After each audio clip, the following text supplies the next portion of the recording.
Hello, everybody, and welcome to a brand new episode of What's Us Got to Do with It.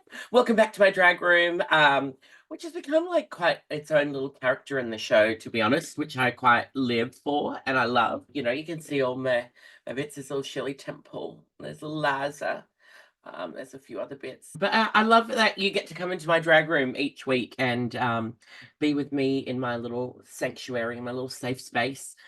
Because you know, God knows the world out there at the moment is a little bit of mayhem. So the fact that we get to escape into a little realm of safety, a little pocket of safety, you know.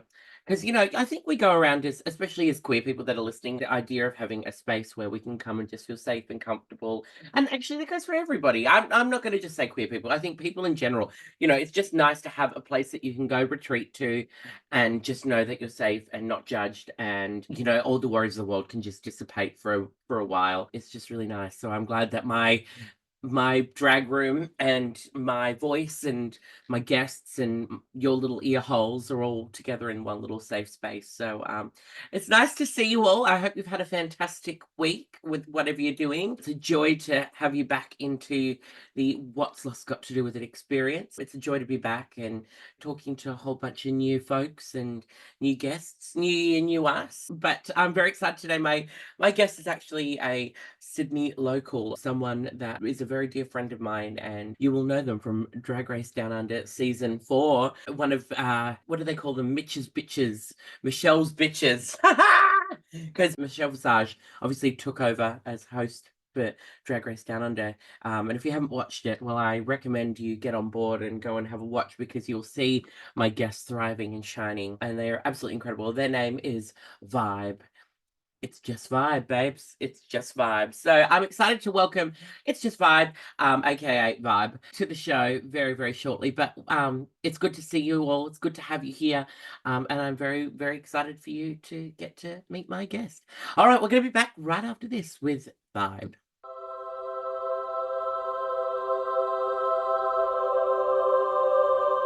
Today's episode of What's Lost Got to Do with It is brought to you by our incredible sponsors at BetterHelp. Through life, we're often hearing about red flags, the things that we should avoid in people, but we never talk about green flags. So now I think it's time that we start looking for the green flags in the people that we surround ourselves with, the people that we love, the people that we work with.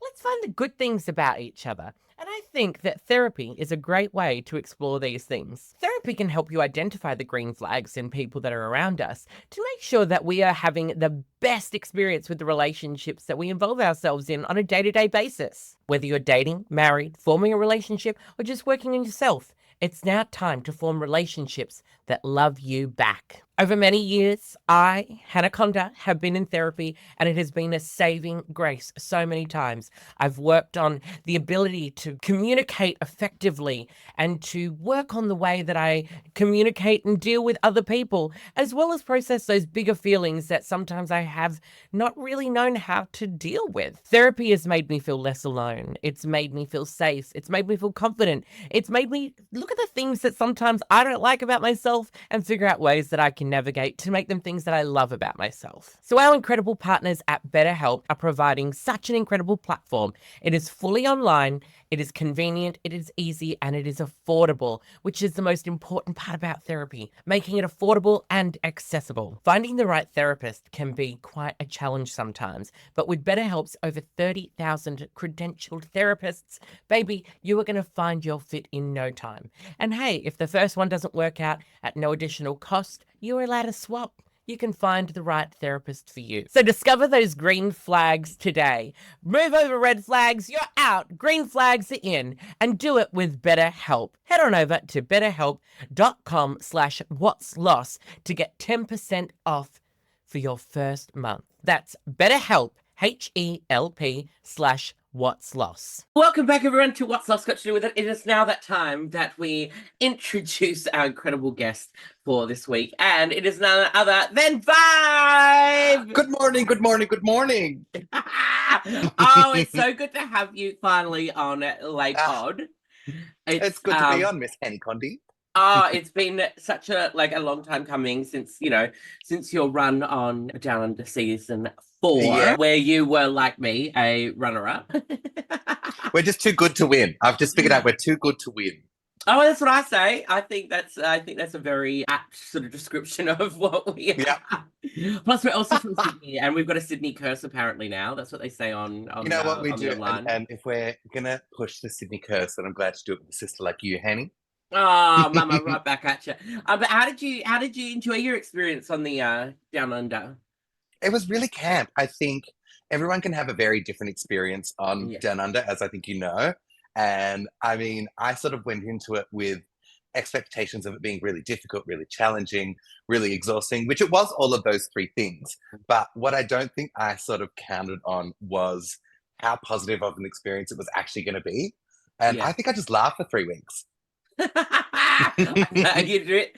I remember when I was coming over to go in and do the little walk route, everyone at home was like, make sure you check on her, just let us know how she's going. And I was like, don't worry, I will. And I walked in, Yeah. I was like, I got nothing to worry about. No one needs to worry about this. Bitch is fine. Oh, it was a giggle. And I think like just having the girls that were able to like banter back and forth and have that little sisterly connection was very like just doing drag in Sydney with the girls. It was shit Yeah. talking backstage the entire time. Yeah, well, I think that's what I love about our group of girls is that Mm, we are very much bringing just your backstage banter, your yeah. general chit chat and way of being to the screens, which I think people underestimate how natural and how realistic that is. Well, and that's the thing, like, drag is so polished and everything, and the drag that you see in Sydney is very like on the stage. But my favorite part of the night is literally just sitting backstage with the girls, having a couple of drinks, couple of bevies, and just giggling with each other. So that's Oh, my highlight. because how long have you been doing drag now? I think this is my 14th year. Far out, so we're kind of like around the same age. Yeah, Have you famously. famously? Yeah, we're famously twins. So, Really so young young. and We've been yeah. 21 for like 12 years now. It's great. What have you noticed? Like, because I've obviously had many observations, but I want to know Mm. from you what are your sort of observations of how our community and our scene has sort of changed over the years?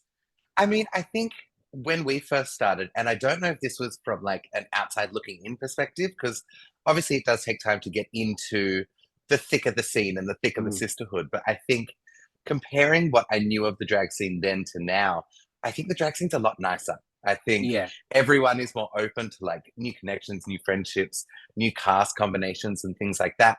Back in the day, it felt very sort of these are the girls that do this night, and these are the girls that do that night, and how dare you try and come up and join that thing? And yeah, you would know from making the move yeah, from Perth to Sydney too, like trying to crack into the scene or the community in any way is already hard. But yeah, I definitely think the girls these days are a lot nicer. yeah. I agree. I think Mm, like there's definitely more of a harmony built within our drag scene, mm. and it's not so gatekeepy anymore. Yes. Not that Well, I like, yeah. as the self as no, not the self confess, as the defined gatekeeper of Sydney drag, I will Yeah, concur. yeah. Because that was such a good conversation that you had Mm, with it was with Nikita, wasn't it? yeah. So the context of it for those listening was like basically Nikita had said that she'd not been able to work in Sydney because she found it really gatekeepy. But then like you have to go, hey girl, well you haven't really come out.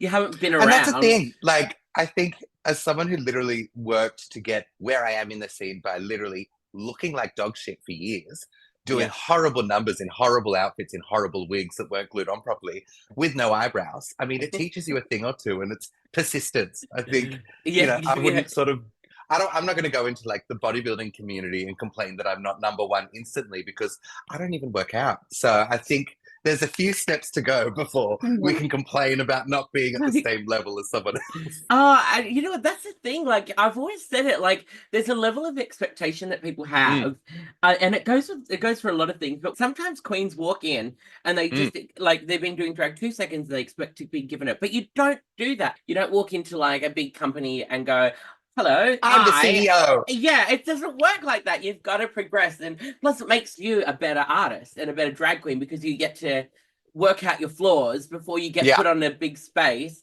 to then be open to all this critique Yeah, it's rather than weird. end up And like, quitting. Well, and that's the other thing. I think back in our day, we didn't have such a, for lack of a better word, like a housebound drag scene as well. Like it was very, if you want to do drag, you're out in the clubs, you're being a social queen, you're in front of people, and like you're learning how to like push and pull with an audience. You're learning how to host, you're learning how to perform. And I think some of the queens that are very, you know, I learnt my face from YouTube, and this is my first night on the town, so I should be here. It's like, well, you've missed that whole actually how you work with people thing. Yeah, the connecting flesh. Yeah. The connection. Because you're very great at work. Like, I love the way watching you just like work a room, and you've got great people skills. Where do you think you kind of picked up on that? Was that something you've learned as a kid? Were you like that as a kid? No, I hated public speaking. I was fine to be like on stage as long as it was in something that was pre-planned. Like if it was something choreographed or like a musical production thing or like a dance thing, that's all the work you do before you actually get to the stage. And when I was doing drag in Sydney and a young queen, hosting and touching the microphone was the biggest thing that I was afraid of. It was like the number one, I'm not doing that. I'm not interested. I can't do it. But I think it's just a case of like, you have to stumble and fall before you can like learn from that and then eventually figure out your style of hosting. Yeah. And I think like holding a room, I watched so many like incredible queens like Maxi and like, you know, Minnie and so many other queens just be able to talk and banter and chat on a microphone.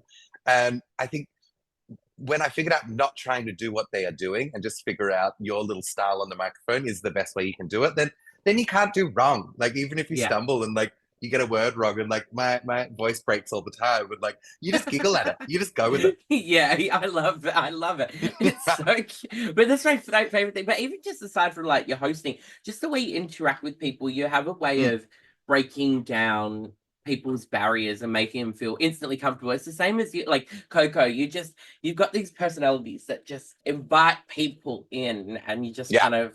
It's really magic to watch. Was there anyone in your family that you sort of had learnt those sort of things from, or were any artists that you kind of saw? No, I actually think it was Coco, to be completely honest. I think I worked Coco's first gig in Sydney ever with her at Luna Park for a Toy Box One Mardi Gras.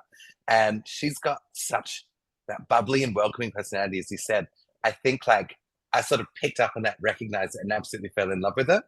And you know, from that day, we've just been very happy-go-lucky people. And I think, you know, put us together, we can talk the walls off any house within 100-meter radius at all volume levels at all times. But I think it's just a case of like, you know, no one's out to have a shit night. No one's out or wanting to go to a show to be in a sour mood. So, you know, if you can have a little conversation and you get to laugh about something or you get to, you know, learn something about each other, then camp. Like, that's a lot more fun than being a sour bastard. Yeah. Oh my god, bitch! I know we've been around some of them, but it's it's always been something that I just name them. It really. I've just put my fan on. It's fucking hot. I know. Bitch, I'm sweating my tits off, and you're in drag. I was gonna get into drag, but I'm so sorry, I just didn't. So, whoopsie. You know what? I put the drag on early so I could get here and sit in the aircon and be like, oh, okay, I can do this. Let's do it. Well, I feel very honoured. I feel very appreciative of it. Anything for you, Henny. But I hear it's got to do with it. Like, I think obviously now you've lost Drag Race. You have those. You know, I think what I like to do is sort of break down major sort of pinnacles in your life of loss or things that you've experienced that have sort of molded you as a person and as an artist. Has there been any big sort of moments that come to mind that have sort of helped guide you? Because as well, you operate as well from your humor is very sort of dark-sided. Your humor is very dark-sided. And I do wonder whether or not that is because you just kind of learnt the unseriousness of life through different things. Very much so. Very much so. And I think like, you know, every gay kid has a very similar story in terms of like school wasn't the best. You know, you go through friends, you go through life stages and things like that. My family side has a lot to do with my darker humor mostly. And I think sort of, you know, child of divorce and a fabulously messy divorce too. Really? It does teach you that like life means absolutely nothing. Something that you think is the thing of permanence that will last forever isn't the be all and end all of anything. And if that does come to an end, there's something that will rapidly step in that will let you sort of invest more emotion into and like you'll get more excitement from. Like it's not doom and gloom. It never really is. Like your parents, are they friends now or are they still like? Yeah. Definitely closer now. I think they what happened between them. And, even the fact that they've been able to sort of move past that and sort of co-parent and do this and do everything. Like, we're all very grown children. We're all 30 plus. They weren't always as close as they were. So, and now they've sort of gone their separate ways, built their new separate lives. And, the positive of what happened was I gained an entire step family, which is incredible because, you're born with the family you have. And then, we make the family that we make in our adult life, but then having a new addition to your blood family, especially in like a later stage in life. I think my mum remarried when I was like mid-20s, maybe. And like I walked her down the aisle, which was something that I never thought I'd be able to do. So it was like, that was a big loss and a big shift in, my understanding of like a family dynamic, but it gave me a new family dynamic. So it's just like a cycle of rebirth. And, if one thing ends, something else starts. I love that because like my parents, they separated for a while. They're back together now, but like such a fascinating way of looking at it. Like you've all looking at all the things that you've gained through, something that probably as a kid would felt so traumatic and your world is crumbling. And you've just now been did you start to realize this at the time that it was happening? Or was it something that you've looked back retrospectively and gone, oh my God, that's what I got out of this? It's a bit of both. I think, it probably started kicking off between when I was like 16 to 18. And it sort of culminated with me sort of moving out of home into the city and sort of starting my city life. And that was all sort of connected. So I think in the moment, we were more confused than anything because we didn't really have the full picture. And like, we didn't need to have the full picture in the moment either. No, like it's mum and dad's. It's not our to business. Go through. Yes, we're connected to it, obviously. But I think watching them both come out of it and improve themselves does give you the ability to sort of look back and be like, it was actually the greatest thing that you guys did. Like the healthiest thing for you both was to call it when you called it and go your separate ways. Yeah, isn't it weird that when you start like looking at your parents as like they're like us, like and you're like, oh, Do you know what got me? My mum said the other day, she was like, 3 years ago at your age, I had you, and I was like, oh no, let's not do that, don't say that. Let's not do that. Let's not do that. It's like, yeah, I'd already had one, and you were the second when I was 30. I was like, that's disgusting. If I had a child at 30, I think I would lose my goddamn mind. And the child. Yeah, see, I don't. Yeah, I'm the same. I'm like, I don't think I could cope being a parent now. No. And like seeing all these people around us having kids, I'm like, oh, wow. Yeah. I'm like, what like life lesson did we miss in like the mid 20 to 30 gap? Where we're like, oh, instead we chose to be exciting cross dressers in the city, and we're like, oh, we missed out like foundational people raising skills. I know. But then I suppose we do it in a different way. We raise all these little shit drag queen bitches that we love so much. We do. We're passing on life to a new generation. It's just, it's different life. Yeah, because it is. It's like mothering without even realizing you're mothering. Because, now that you've done the show, people are probably going to be looking at you going like, oh, I want to be just like Vybe. We don't even realize that we have that effect on people. Yeah, totally. Like, what would you say to someone that is looking at you now going, oh, wow, I've just watched Vybe and I want to be just like her? Well, I think anyone who wants to be just like me, I would just say, just do you. Just do you. I think I still don't know what the fuck I'm doing, to be completely honest. Like, people are like, I want to be just like Vybe. I'm like, well, when you figure out what that is, please let me know. I'm flying blind. Like, every day is a new day, and I'm excited and surprised when the sun rises, because I'm like, we made it again. Fierce. So if I ever look like I've got a plan, I'm the best actor you've ever seen. Yeah, it's true. But you're like your eternal joyfulness. That's why I think I resonate with you a lot. It's just this eternal joyfulness, even though everything is crumbling around. I read this thing, and it was like, I'm gonna forget the word for it, but it's like, all right. You can paraphrase. Something optimism. I don't remember what the other word is, but it's like eternal optimism. Something like that. I feel like it's a science word or a psychology word, but it's basically like acknowledging that everything means nothing. Nothing means anything. You're a bunch of gas floating on a rock in the middle of space, cross-dressing for a living, making money, jumping paycheck to paycheck, trying to figure out when you can have your next holiday. Nothing is that serious. And then I think once that like clicked, I was like, oh, so everything's a joke. How hilarious. And you can just laugh. Oh, bitch. And everything's a human construct. We've all created Yeah, this. We've created all these nothing makes systems for us. sense. I know. Isn't that wild? Like, It's so weird. And like the more you try and make sense of it, the less sense it makes. And so it's like, whoa, let's just stop making sense of it. Like if you wake up, great. I know. Like, and we are like, but that's the thing. Been watching animal documentaries, and I'm like, Yeah, sometimes I think like, oh my God, we're like little ants in a little ant colony, just but we're big yeah. and we're humans and we're not ants. Wow. Do you know what gets me? I think the same thing, but then I think, oh my God, imagine if we're just like gay cells in some massive thing's body, but we don't know because we're just doing what we do. And we have to just push the things in the body along. And then something else that we're all involved with is the thing that's actually living. We don't need to know. We don't need to know. We just need to do. Yeah, a bit. I feel the same way. I like. Yeah. I like. I don't think I'm a conspiracy theorist. I do think Mhm. aliens walk amongst us. I think they're here. Same. I've seen a few. Yeah. There Have used to be you? a lot that performed at Polly's Follies, yeah. Yeah, aliens do exist, and if you've been to Polly's Follies on a Sunday in You've seen Stonewall, them. you've seen them.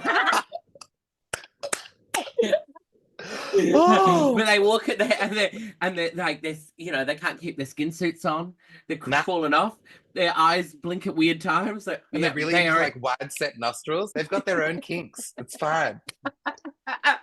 But I do honestly, I love this. I do. I just feel 2025 is going to be a bit of a moment. You know, I think we're going to thrive because Yeah. we're not going to let the absurdity of the world get amongst. And I feel like even just looking at the news is like, and I've got a day job where I have to be aware of the news. It makes me read things and all of that, which is so depressing this year. So if you can, don't ever read the news. But yeah, in a world where it does get shittier literally every single day, I think, yeah, that thought of nothing matters and nothing is real and what real is not real at all. It's all like perspective, you know what I mean? So if you're having fun in the moment, great, continue having fun. Like, don't not have fun because of something you read or something you're concerned about. Yeah, I love that. And I do think that is definitely, I think, like, to tie it back into the fact that you've come from, you know, going through those trauma things as a kid with your family separating and all of that, you kind of have to rebuild. Do you feel like that has made you have the ability to go, okay, I can get through these things? Like, I can get through life because I know I've been to a dark place? Well, my thing was, I think, like, the idea of how life should be,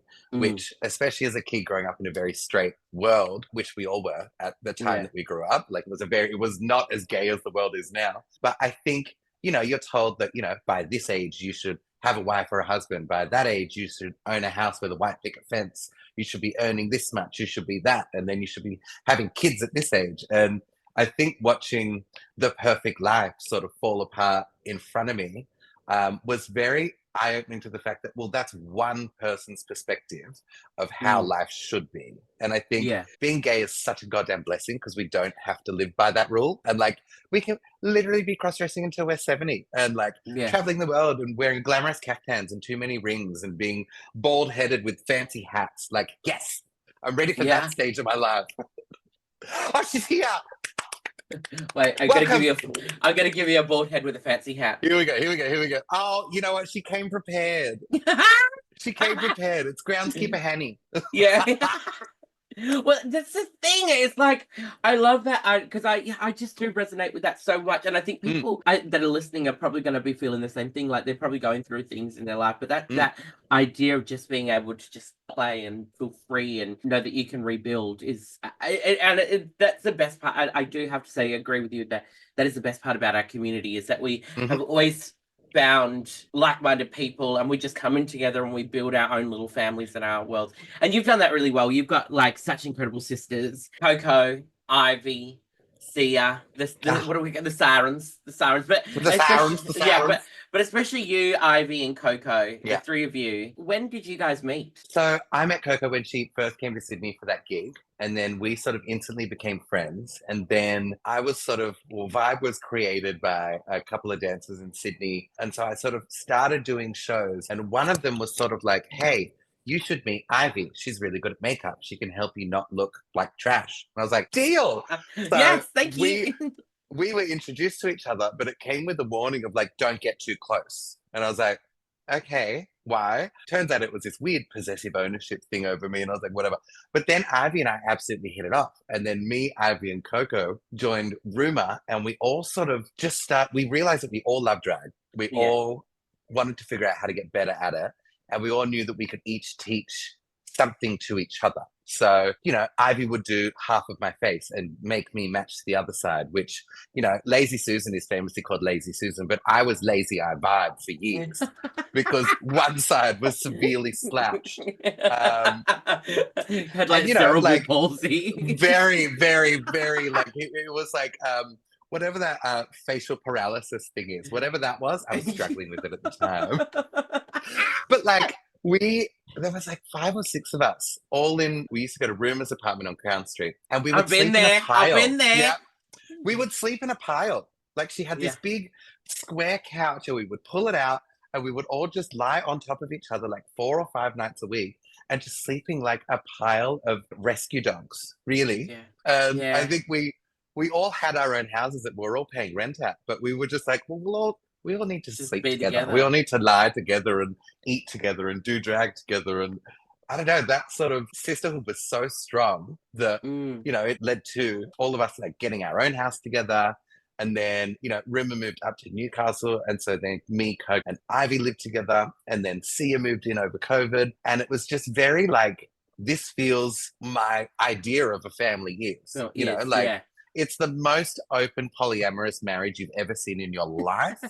But we all go home, we cook each other dinner, we take turns doing things each through the week. We all sit and game together. And if I could describe what I think is a normal family relationship, it's what we have. Yeah. I love it. Yeah, because like for those who are listening, like that house that Vibe, Coco, Ivy, and Sia live in, it's like the downstairs is massive basement of drag. Then there's got the main floor is the like, living family and like all the rooms, and then Sia's up the top, isn't she? Sia's up Sia and Ivy up top. Sia and Ivy are up the top. And it's like this 3-story house, and then like they've got this like random garage out the back with a wine cellar that goes down to nowhere. Yes, dungeon. very true. That's where you have to put them if they're naughty. Yeah, absolutely. It's a doomsday prepping wardrobe.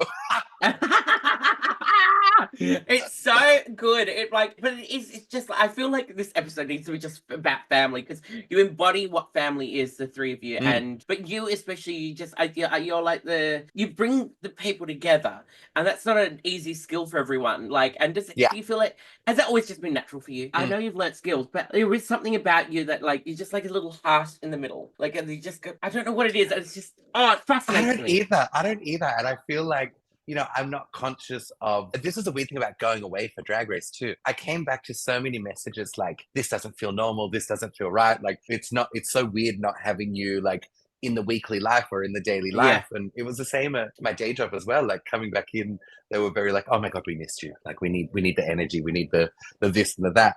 And, I can't put my finger on what it is or where I sort of prioritize it or probably learn that's it from. for the best. That's probably for the best. I love that. I love it. One thing that was really pivotal for us here in Sydney, and something that I was so proud of you guys, was when you formed the Oxford Street Angels. When that happened, yes, I lived. Can you tell the people the story? Because I lived. It was Cab. I think it was 2017, and there was this guy.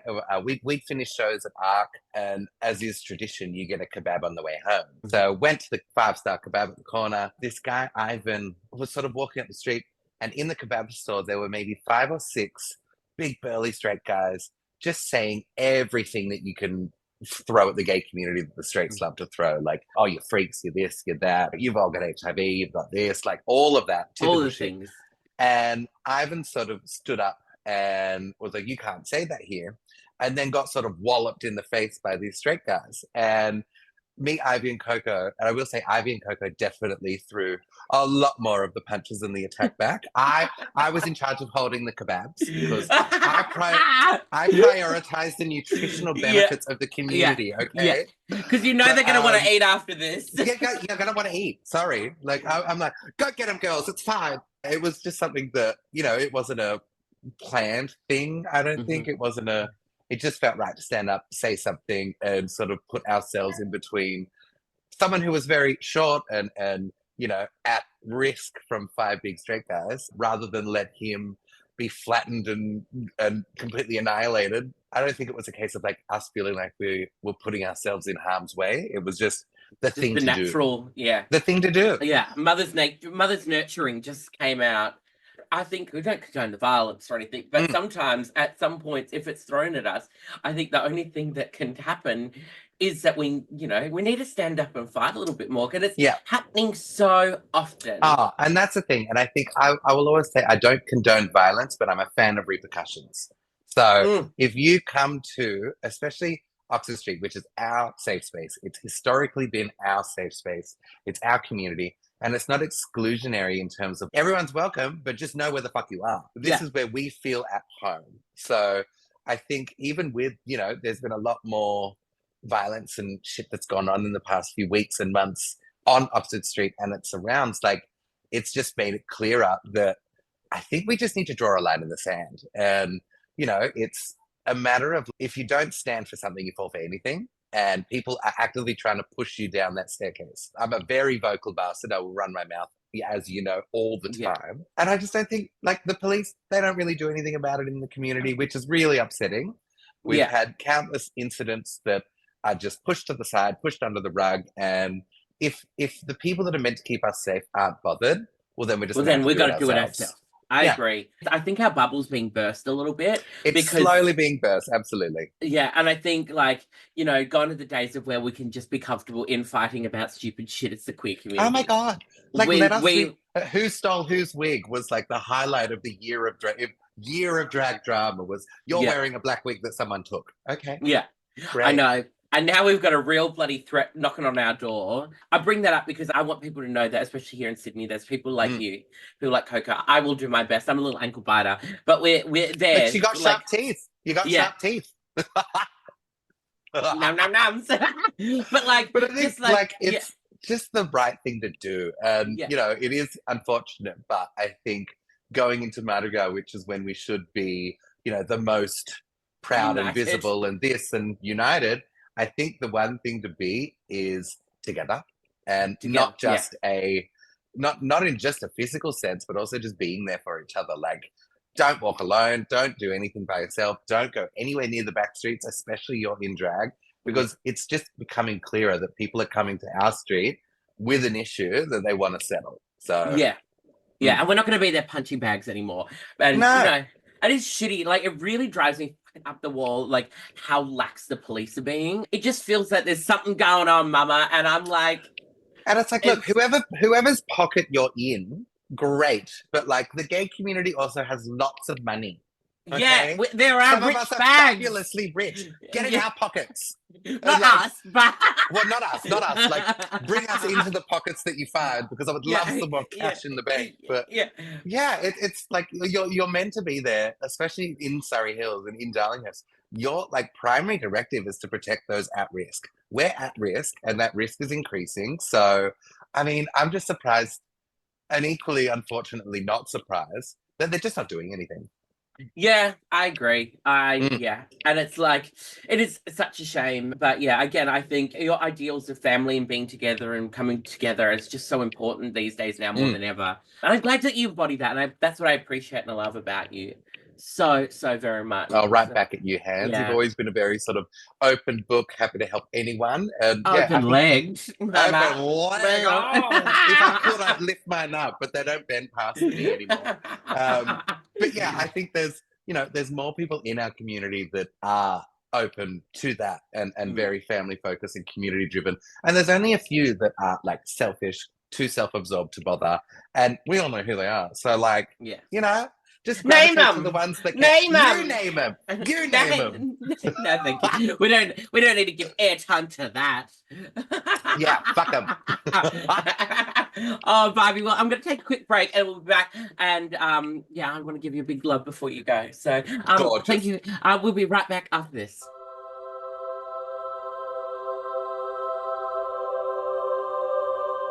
Welcome back, everybody. I'm still here with the absolutely gorgeous Vybe, the mother of the family. The mammy of the family. The mammy of the family, who's just lit up our lives today. And I hope that those listening taken home some beautiful lessons of life and love and how to be just a good person. And I thank you for sharing those things with me and the audience, Vybe. We appreciate it. Oh, anytime, Hannah, anytime. So, what is happening for Vybe coming up? Where can the people find you? What's going on? Any big things? We are floating around everywhere for Mardi Gras, doing lots of different gigs, but I think the one thing to focus on and get excited for is the Drag Race Down Under live tour. Our season 4 sisters are all going on the road at the end of March. We're doing Sydney, Melbourne, Adelaide, and Brisbane, I think in the very last week of March. So all the ticketing info and detail are at ITD Events. Have a look at In the Dark and get your tickets because it's going to be a damn camp show. And we've got all 10 girls, so it's going to be I know, fierce. it's so good. Where can the people follow you? It's just Vibe on most platforms. We're starting a new live streaming career over on TikTok. So we're doing game streams, we're doing makeup shit, we're doing this, that, and everything else, whatever the people want. So yeah, come join, come have a giggle. I love that because for those who don't know, Vybe's a gamer. Yeah. The House of Jumbo is a gamer. Very, very, very. Our electricity bill is through the roof. So make sure you go and subscribe and watch out and keep your eyes on those live streams and gift. Can you gift? Can they gift? Yes, and you know what I didn't realize? If you get the gifts on TikTok Live in Australia, you get money. Do you? Yeah. Yeah. I did the first one and it was like, you have made $18. I was like, I mean, Thank you. 18 more US dollars than I had when I started the stream. Well, that's practically okay. doubled. So what is that? What's 18 times 2? I don't know. Lots of money. More than $20.